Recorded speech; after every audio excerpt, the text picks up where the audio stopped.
तो आ चुके हैं क्रिप्टॉन क्लासेस यूट्यूब चैनल से लेकर हिस्ट्री का एक और chapter that is print culture and the modern world. Theoretical chapter है बट इसमें से 5 नंबर का एक गारंटीड क्वेश्चन आने की प्रोबेबिलिटी है। तो बिना किसी देरी के लेट्स गेट स्टार्टेड।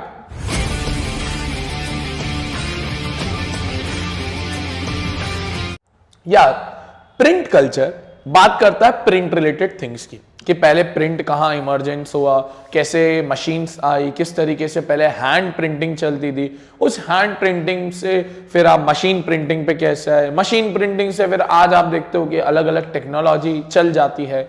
और पहले ये एशियन नेशंस के अंदर जापान हो गया, चाइना हो गया, कोरिया तक हो गया, यहां पर आई, फिर ये यूरोप के अंदर आई, यूरोप के बाद कहीं ना कहीं ये इंडियन मार्केट के अंदर भी आई।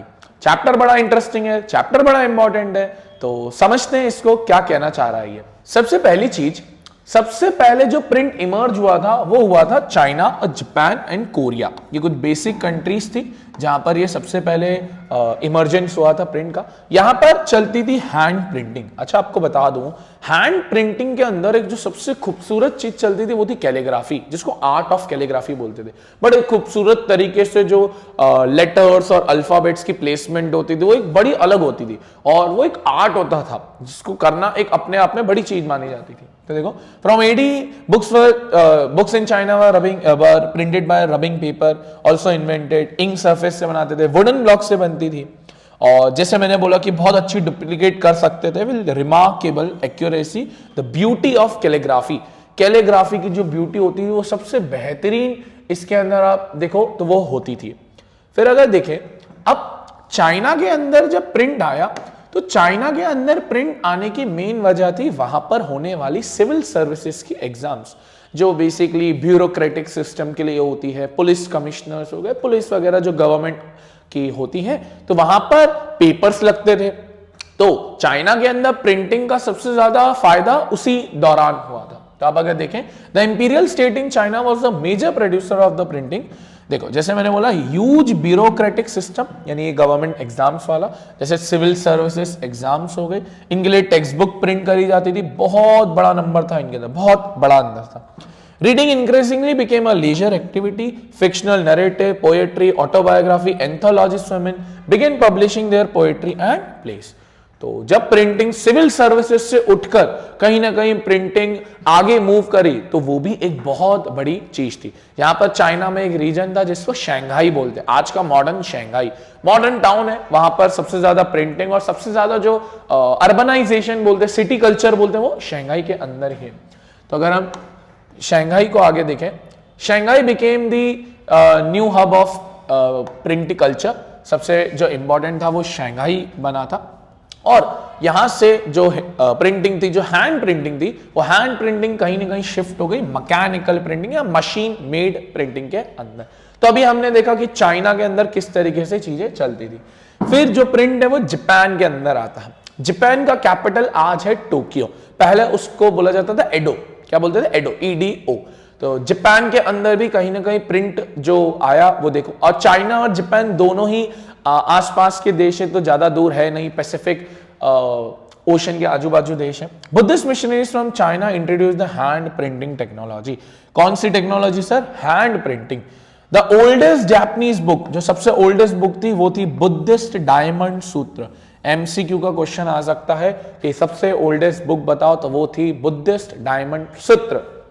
Pictures are printed on textile, new words, calligraphy, the art of beautiful and style printing, playing cards, paper money, जो वही चीज जो चाइना के अंदर थी। एडो, जैसे मैंने आपको बोला, एडो आज का टोक्यो होता है, आज जिसको हम टोक्यो बोलते हैं। Edo to be known as Tokyo, illustrated collections of painting depicted in elegant urban culture. Elegant यानी बहुत खूबसूरत, बहुत हसीना, involving artist, courtesans, tea house gatherings, बहुत सारी चीजें इसके अंदर आना चालू हो गई थी। फिर libraries and book stores with hand printing technology, तो काफी सारी चीजें यहाँ पर निकल के आई थी। अच्छा, यहाँ पर एक बहुत अच्छा नाम दिया हुआ है आपकी बुक के अंदर, ये फोटो कभी कभार आइडेंटिफाई करने को आ जाता है, तो इनका नाम है कीटागावा उटामारो। थोड़ा अजीब नाम है बट ठीक है, सह लेंगे। फिर आता है यूरोप के अंदर। अब पहले आया चाइना के अंदर, देन आया यूरोप, देन आया जापान के अंदर, अब आता है यूरोप के अंदर। अब यूरोप के अंदर जब प्रिंट आता है तो उसको कौन लेके आता है? ये एमसीक्यू का एक क्वेश्चन है कि Chinese paper reach Europe via the same route. कौन लेके आया sir? Marco Polo. This was the person who brang the print culture in the European markets. A great explorer. Explorer का मतलब होता है जो चीजों को एक्सप्लोर करता रहता है, खोजता रहता है। Return to Italy after many years of exploration in China. बंदा चाइना के अंदर था, उसने सब एक्सप्लोर किया, कैसे टेक्नोलॉजी है, क्या क्या चीजें हैं, और उसके बाद यही टेक्नोलॉजी कहीं ना कहीं ये यूरोपियन मार्केट के अंदर भी लेके आया।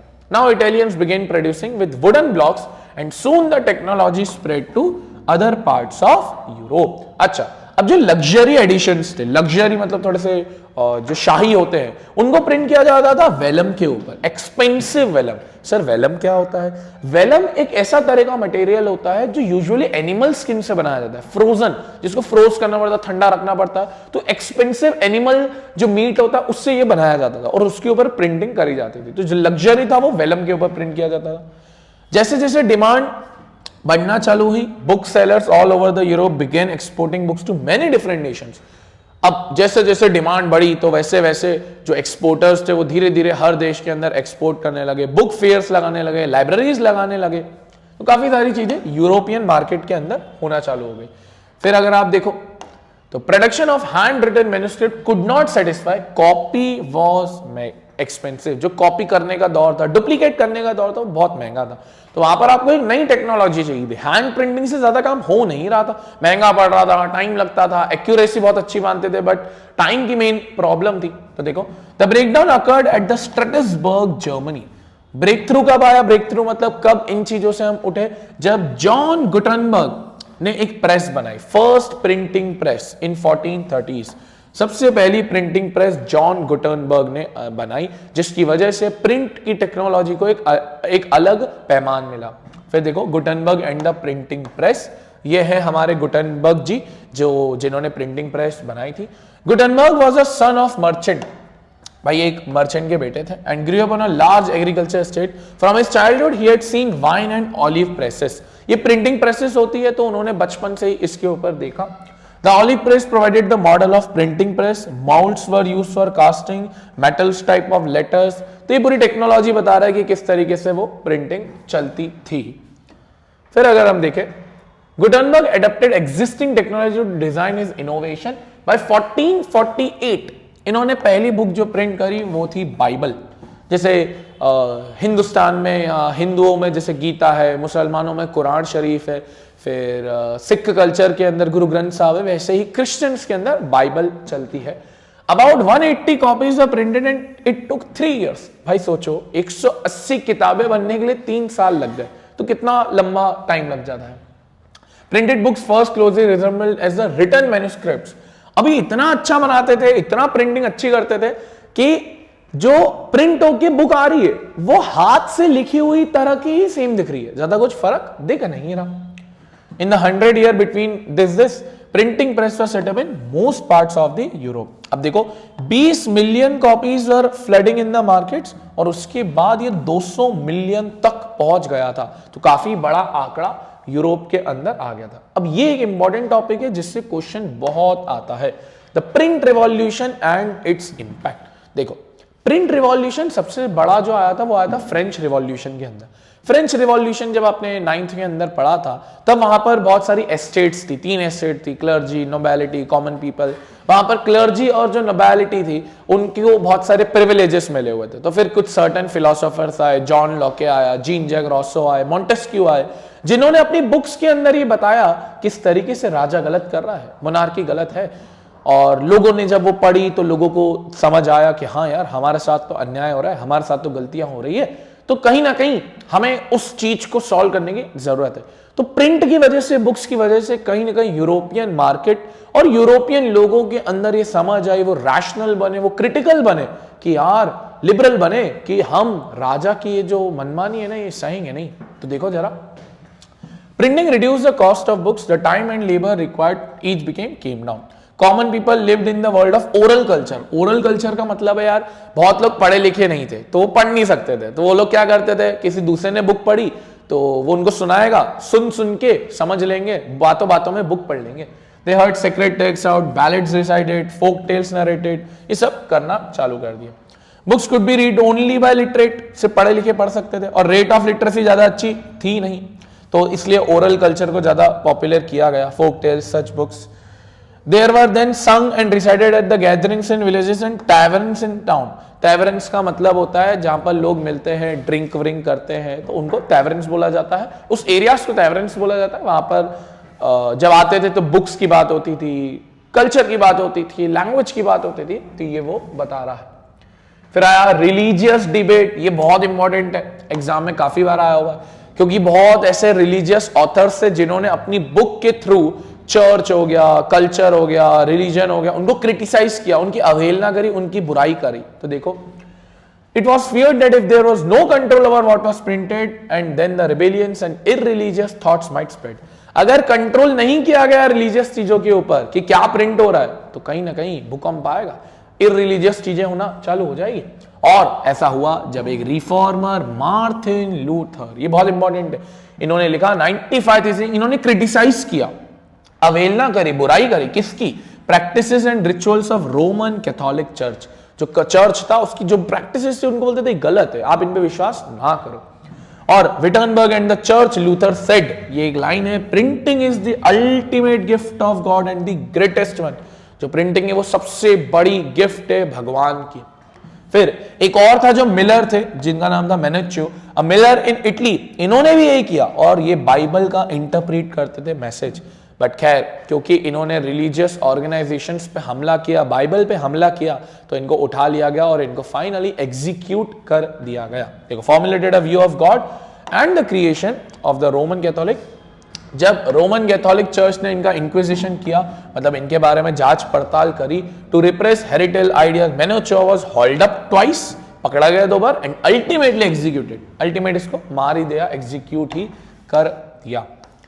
फिर धीरे धीरे अब रीडिंग मैनिया, यानी रीडिंग किस तरीके से बढ़ना चालू होती है। तो by the end of 18th century in some parts of the Europe, literacy rate were as high as 60 to 80%। Book sellers employed peddlers, peddlers का मतलब होता है राह चले, यानी जो चलते चलते अपनी बुक्स बेच रहे हैं। Carry little books to sell in England, इनको चैप बुक्स भी बोला जाता था, were carried by the petty peddlers known as a chapman. तो जब ये चैप बुक्स को कैरी करते थे, इनका नाम पड़ेगा चैपमैन।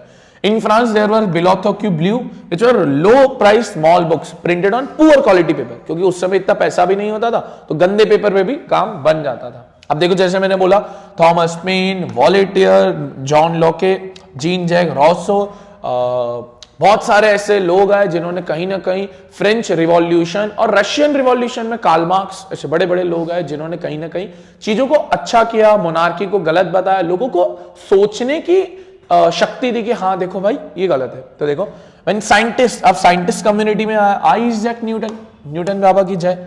आइजैक न्यूटन ने जब किया तो जो साइंटिफिक रीडर्स थे उनको ज्यादा पसंद आने लगा। फिर देखो, लुइस सेबेस्टियन मर्सियर, अ नॉवेलिस्ट इन 18th century, डिक्लेयर्ड, अब इन्होंने भी कुछ डिक्लेयर किया है। वो डिक्लेयर क्या किया? The printing press is the most powerful engine of progress. वहां पर क्या किया था? Print is the ultimate gift of God and the greatest one. यहां किया था printing press is the most powerful engine. अब देखो, आई गया फ्रेंच रिवॉल्यूशन, जो हम कह ही रहे थे। तो अगर प्रिंट रिवॉल्यूशन को देखें, ये जैसे enlightenment thinkers like the writings of Voltaire, Rousseau, ये बहुत ज्यादा पढ़ना चालू हो गए। इसकी वजह से लोग क्वेश्चनिंग करने लगे, क्रिटिकल, रैशनल, दिमागदार बनना चालू हो गए। Print culture needed a new culture of dialogue and debate. Debate होना चालू हुआ, क्या मोनार्की सही है, क्या राजा के एथिक्स सही है, तो उस चीजों के ऊपर। There were outpouring of literature that mock the royalty and criticise the monarchy. Cartoons and caricature typically suggested that the monarchy remained absorbed. वही मोनार्की के बारे में। The 19th century children became an important category। अब children's की क्योंकि text books बनना चालू कर गई, तो became critical for publishing industries। फिर आए ग्रिम ब्रदर्स, जैसे पहले आए थे आपके गुटनबर्ग, फिर आए Grimm brothers. In Germany spend years compiling traditional folk tales gathered from peasant। Jane Austen, the Brown sister, George Eliot, इनकी राइटिंग्स बहुत इंपॉर्टेंट हुई वुमेन को डिफाइन करने के लिए। Women became an important reader as well as writer in penny magazines were especially meant for them. तो ये कुछ बताया कि किस तरीके से वुमेन का बिहेवियर होना चाहिए, शादी वगैरह एंड जो भी घर बार की चीजें होती है वो। फर्दर इनोवेशंस, कैसे क्या क्या इनोवेशंस हुए। फिर आए रिचर्ड एम हो ऑफ न्यूयॉर्क, ये एक नया इन्वेंशन लेके आए जो 8000 शीट्स एक घंटे के अंदर बना लेती थी। कहाँ, जब गुटनबर्ग भाई साहब ने बनाई थी तो 180 कॉपीज 3 साल लगे थे, अब कहाँ 8000 शीट्स पर आवर। इंग्लैंड के अंदर चीप सीरीज चालू हो गए, इनको शिलिंग सीरीज भी बोलते थे। फिर जब ग्रेट डिप्रेशन हुआ, ग्रेट डिप्रेशन आपको याद होगा अमेरिका में जब वॉल स्ट्रीट एक्सचेंज ध्वस्त हो गया था इन 1930s, publisher fragile and decline in the book purchase. तो उस समय ऑब्वियसली बात है लोगों के पास पैसा नहीं था तो बुक तो कोई खरीदेगा नहीं, तो सस्टेन माइंग they brought cheap paper book edition. Paper book यानी जो पुश्ते का होता है ना, उसकी जगह आप पेपर लगा दो, सस्ते में काम हो जाएगा ताकि लोग खरीद पाए। फिर आ रहा है चैप्टर का last topic, India in the world of print. अब इंडिया का टॉपिक बहुत बड़ा है, नाम तो और ही ज्यादा, नाम तो हमें और ज्यादा ही पता होने चाहिए।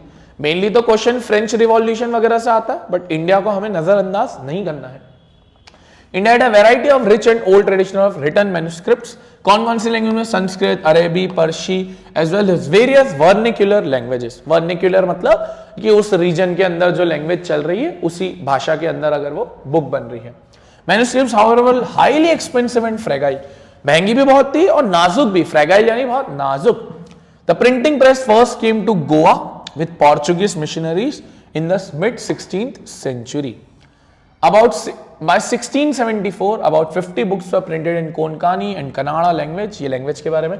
कैथोलिक प्रीस्ट जो साधु संत होते हैं, the first Tamil book in 1579 at Cochin, first Malayalam book. तो फिर ये सारी भी बता रहा है। डच प्रोटेस्टेंट आए, पहले पोर्चुगीज आए, फिर डच, इन्होंने 32 तमिल टेक्स्ट प्रिंट करी। फिर फ्रॉम 1718 आए जेम्स ऑगस्टिन हिकी, इन्होंने एडिट करना चालू किया बंगाल गैजेट। किसको? बंगाल गैजेट। फिर आप देखो आगे, गवर्नर जनरल जो ब्रिटिशर्स के थे, क्योंकि आपको पता हम ब्रिटिशर्स के अंदर में थे, तो जो गवर्नर जनरल थे वॉरेन हेस्टिंग्स, इन्होंने हिकी को परसिक्यूट किया और इन्होंने इंकरेज किया कि ऑफिशियली सैंक्शन न्यूज़पेपर जो बेसिकली इंफॉर्मेशन को फ्लो होने से रोकते हैं। किस इंफॉर्मेशन की बात कर रहे हो सर? अगर किसी न्यूज़पेपर ने ब्रिटिशर्स के खिलाफ लिख दिया तो वॉरेन हेस्टिंग्स बोलते थे कि भाई ये गलत है, यानी इन शॉर्ट बोले तो वो प्रेस को कंट्रोल करना चाहते थे। Damage the image of government. The first to appear was the weekly Bengal gazette brought out by Gangadhar Bhattacharya, नाम याद होना चाहिए बंगाल गैजेट के ऑथर का। Was close to Ram Mohan Roy. Ram Mohan Roy आपको पता होगा, राजा राम मोहन रॉय। ये बेसिकली इन्होंने सती सिस्टम को अबॉलिश किया था हमारे पुराने कल्चर के अंदर। राम मोहन रॉय ने अपनी बुक पब्लिश की जिसको बोला समाद कुमुदी फ्रॉम 1821। समाद कुमुदी, ये हिंदू ऑर्थोडॉक्स जो मिशनरीज थी उनके अंदर इन्होंने ये बुक को प्रिंट किया। फिर 2 पर्शियन न्यूज़पेपर, पर्शियन लैंग्वेज के अंदर, जामे जहान एंड शमसूल अकबर। जामे जहान, शमसूल अकबर। एक गुजराती न्यूज़पेपर जो आया वो था बॉम्बे समाचार। सर बॉम्बे तो महाराष्ट्र के अंदर है, बट बच्चा पहले जब ब्रिटिशर्स थे तो महाराष्ट्र और गुजरात एक ही प्रोविंस कहते थे, उस प्रोविंस का नाम बॉम्बे था। अब खैर गुजरात और महाराष्ट्र अलग अलग हो गए हैं। In north India the ulama were deeply anxious about the collapse. The Deoband Seminary published thousands of fatwas telling Muslim readers how to conduct themselves in everyday lives. मतलब कि एक डॉक्यूमेंट निकालते थे जिसमें ये बताते थे मुस्लिम रीडर्स के लिए कि आपको कैसे अपनी रोजमर्रा की लाइफ जीनी है, आपको किस तरीके से बिहेव करना है सोसाइटी के अंदर, सारी चीजें। फिर ये तो पता ही है रामचरितमानस ऑफ तुलसीदास, ये आई कलकत्ता से आई from 1880s। The Naval Kishore press at Lucknow and Shri Venkateshwar press in Bombay, इन्होंने भी रिलीजियस टेक्स्ट को पब्लिश करना चालू कर दिया। फिर न्यू फॉर्म ऑफ पब्लिकेशन में आपके राजा रवि वर्मा आते हैं जिन्होंने मास सर्कुलेशन किया इमेजेस का। इन्होंने भी कार्टून्स और क्रिकेचर्स को यूज करने की कोशिश करी। फिर वुमेन के अंदर भी काफी सारी डिटेल्स है जो हमें पता होनी चाहिए। अच्छा, वुमेन में एक प्रॉब्लम थी कि हर फैमिली लिबरल नहीं थी। लिबरल यानी जो ओपन माइंडेड सोच से सोचता है, but 95% of the families conservative को ही फॉलो करती थी, यानी पुराने सोच समाज के फॉलोअर्स को। तो but not all families were liberal. Conservative Hindu, जैसे मैंने बोला, believe that a literate girl would be widowed and Muslims feared that educated women could be corrupted by reading Urdu romances. तो हिंदू लोग समझते थे कि एक जो लिटरेट गर्ल है, अगर वो ज्यादा पढ़ लिख ली तो वो विधवा रह जाएगी. और मुस्लिम सोचते थे कि अगर एक फीमेल रीडर ने उर्दू रोमांसेस पढ़ना चालू करे तो वो करप्ट हो जाएगी, यानी गलत सोच में चले जाएगी. फिर आए Raj Sundari Devi, a young married girl in very orthodox household. Orthodox यानी बहुत पुराना. इन्होंने एक चीज लिखी, Amar Juban, which was publish in 1816. It was a first full length autobiography. Autobiography यानी आत्मकथा, पब्लिश्ड इन बंगाली लैंग्वेज. फिर थे महाराष्ट्र से ताराबाई शिंदे, पंडिता रामाबाई. इन्होंने पैशनेट एंगर के बारे में लिखा, miserable lifes of upper caste Hindu women, specially widows यानी जो विधवा है उनकी लाइफ के बारे में इन्होंने लिखना चालू किया. राम चड्डा की स्टार्ट हुई स्त्री धर्म विचार. ये वुमेन को बताते थे कि ओबीडियंट कैसे रहना है, कैसे ताल्लुकात, मतलब किस तरीके से आपको बिहेव करना है. Very cheap small books were brought in the markets in the 19th century. Madras town से. फिर नॉर्मल सी चीजें आपको बता रहा है. ज्योतिबा फुले, द मराठा का सबसे बड़ा नाम है इनका. इन्होंने लो कास्ट प्रोटेस्ट मूवमेंट्स लिए और जो कास्ट सिस्टम में इनजस्टिस होते थे, जो भेदभाव होता था, वहां ये पार्ट लेती थी. फिर आगे देखें, फिर आए काशी बाबा, एक कानपुर के मिल वर्कर्स, जिन्होंने एक बुक लिखी जिसका नाम था छोटे और बड़े का सवाल. अब वही कास्ट सिस्टम के लिए. फिर कानपुर के एक और मिल वर्कर की बहुत सारी चीजें, एक सुदर्शन चक्र आता था, उसके अंदर चलना चलो, उसका नाम था सच्ची कविताएं. जो वो लिखते थे उनका नाम था सच्ची कविताएं. पब्लिश होता था सुदर्शन चक्र के अंदर. चीप स्मॉल बुक्स आना चालू हो गई मार्केट्स के अंदर. Madras towns, crosswords, allowing poor people, ये. फिर लाइब्रेरी सेट करना चालू किए. ये तो नॉर्मल सी जो चीजें हैं कि किस तरीके से लिटरेसी जो थी वो आगे बढ़ते गई. फिर है सेंसरशिप. सेंसरशिप का मतलब होता है फ्री प्रिंट को अलाउ नहीं करना, यानी कुछ चीजों को पहले सेंसरशिप बोर्ड होगा, वो चेक करेगा एंड देन उसको प्रिंट कराएगा. अगर कुछ गलत होगा तो वहां पर प्रॉब्लम हो जाएगी, उसको हटा दिया जाएगा. तो Calcutta supreme court pass certain regulation to control press freedom and the company यानी ईस्ट इंडिया कंपनी, इन्होंने ऐसा पब्लिकेशन इनकरेज किया जहां ब्रिटिशर्स की वाहवाही हो रही हो, ब्रिटिशर्स की बुराई ना हो रही हो, ब्रिटिशर्स की वाहवाही हो रही हो, उनको सपोर्ट करते थे. Governor general Bentinck agreed to revise press laws. Thomas Macaulay, a liberal colonial official, formulated new rules that resorted the early freedoms. इन्होंने नए रूल्स बनाना चालू किए. याद रखना ये लिबरल थे, यानी ये पुरानी सोच समाज के नहीं थे. In 1878, the Vernacular Press Act was passed, modeled on the Irish press laws. जो Irish के press laws होते हैं उनके थ्रू ये बनाया गया. It provided the government with extensive rights दे दिए गवर्नमेंट को. गवर्नमेंट यानी British government, colonial government, to censor reports and editorials in the vernacular press. From now on, the government kept on regular tracks of vernacular newspaper. Government जो थी colonial government, वो track रखती थी कि भाई कहीं ये ब्रिटिशर्स के बारे में गलत तो नहीं बोल रहा. अगर गलत बोल रहा है तो वार्निंग देंगे, और अगर वार्निंग को अवॉइड किया, इग्नोर किया, तो उसके प्रेस को ही बंद कर लेंगे, सीज कर लेंगे. तो देखो, when a report was judged as CDTS यानी आप बोल सकते हो कि थोड़ा डाउटफुल है, the newspaper was warned and if their warning was ignored, the press was liable to be seized. Printing press को ही सीज कर लोगे आप. फिर आप देखो, फिर when Punjabi revolutionaries were deported in 1920, बाल Gangadhar Tilak wrote with great sympathy about them in Kesari. तो केसरी के अंदर इन्होंने बाल गंगाधर तिलक ने अपनी चीजों को लिखना चालू किया. तो ये था आपका पूरा प्रिंट कल्चर. थोड़ा बड़ा चैप्टर है बट याद करने का काफी कुछ है. फ्रेंच रिवॉल्यूशन, लिबरल आइडियोलॉजी, ये कुछ आपको देखना पड़ेगा. इस चैप्टर के नोट्स डिस्क्रिप्शन बॉक्स में गूगल ड्राइव के लिंक में आपको मिल जाएंगे. Thank you for watching this video. Radhe Radhe.